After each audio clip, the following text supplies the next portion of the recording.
The Davy Crockett recoilless gun was developed in the late 1950s for use against Soviet and North Korean armor and troops in case war broke out in Europe or the Korean Peninsula.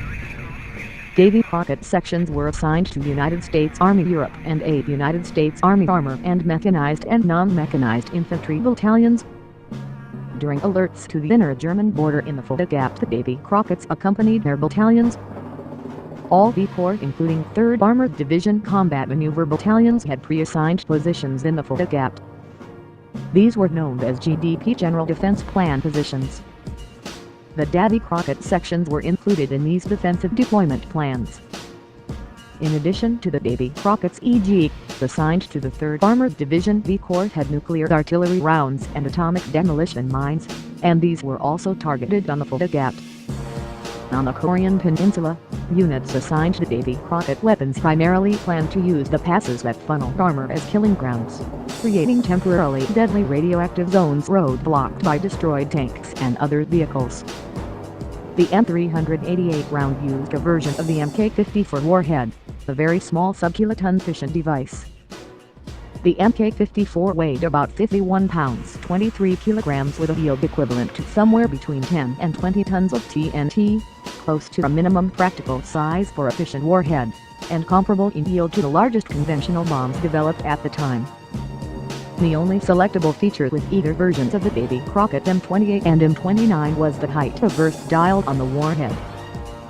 Post-Davy Crockett versions of the W-54 nuclear device apparently had a selectable yield feature, see below for height/low switch and launching piston references. The complete round weighed 76 pounds 34.5 kilograms.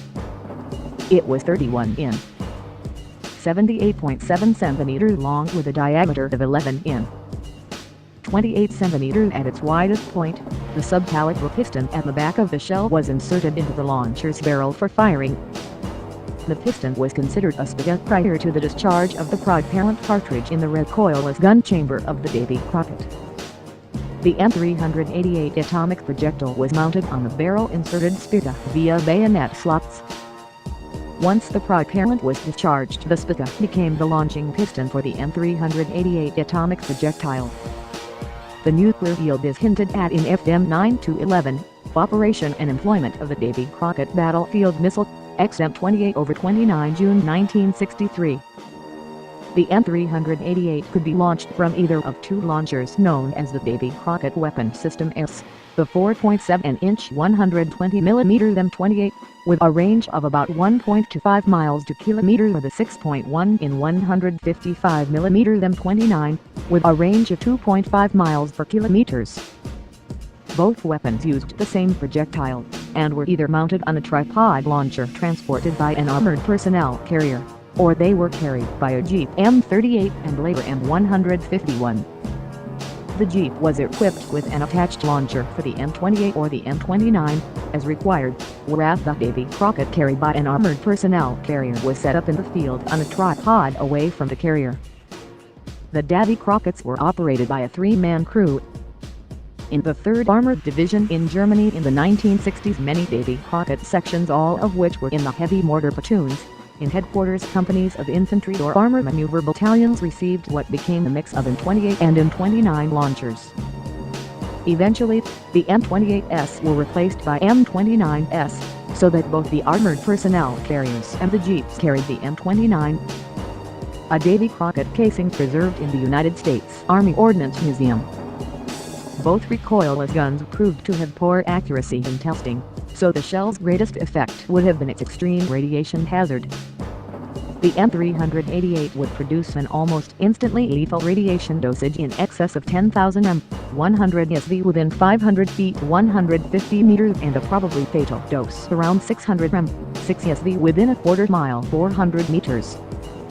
The weapon did not have an abort function. If fired, the warhead would explode. The warhead was tested on July 7, 1962 in the Little Feller II Weapons Effects Test Shot, and again in an actual firing of the Davy Crockett from a distance of 1.7 miles 2.72 kilometers in the Little Feller I Test Shot on July 17. This was the last atmospheric test detonation at the Nevada test site. Production of the Davy Crockett began in 1956, with a total of 2,100 being made. The weapon was tested between 1962 and 1968 at the Polo training area on Hawaii Island, with 714 meters 101 spotter rounds not lived warheads that contained depleted uranium. The weapon was deployed with U.S. Army forces from 1961 to 1971. It was deactivated from U.S. Army Europe in West Germany in August 1967. Versions of the W-54 warhead were also used in the Special Atomic Demolition Munition Project and the AIM-26A Falcon. Mk-54 Davy Crockett 10 or 20-ton yield, Davy Crockett gun warhead. Mk-54 SAEM variable yield 10-ton to 1 kiloton, Special Atomic Demolition Munition Device. W-54, 250-ton yield, warhead for AIM-26 Falcon air-to-air missile. The 55th and 56th Infantry platoons, attached to the division artillery of the U.S. 82nd Airborne Division, were the last units equipped with the M29 Davy Crockett weapons system. These two units were parachute deployed and, with a 1/2-ton truck per section, 3 per platoon were fully air-droppable. The units were deactivated in mid-1968. Proposed German military use.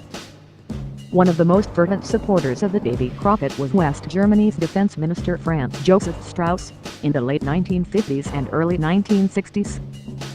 Strauss promoted the idea of equipping German brigades with the weapon to be supplied by the U.S., arguing that this would allow German troops to become a much more effective factor in NATO's defense of Germany against a potential Soviet invasion. He argued that a single Davy Crockett could replace 40 to 50 salvos of a whole divisional artillery park, allowing the funds and troops normally needed for this artillery to be invested into further troops, or not having to be spent at all.